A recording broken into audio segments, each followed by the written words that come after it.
Hello friends, welcome to Photoshop Tips and Tricks. Today I will show you a best and amazing technique in Photoshop. At first select the layer, and press Ctrl J to make a copy. Then hide, and select the main layer. Now select Magic Wand tool, and click on Select Subject. The object selected, and fix there by selecting again. Now press Ctrl J to make a copy. Hide the layer, and select the main layer. Now press Alt, S, M and E on the keyboard respectively. Type here 15 and press Enter. Now press Shift Backspace on the keyboard, and press Enter. Wait a second. The object deleted. Again select, and press Ctrl Backspace, then Enter.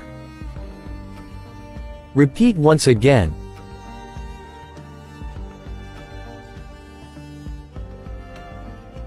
Also repeat again to this area.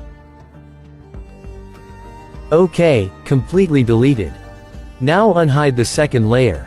Select the layer, and press Ctrl T to scale the size. Place it to the right point. And this is the result. Hope you liked it. If it was useful, please follow for more educational and effective videos. Thanks for watching.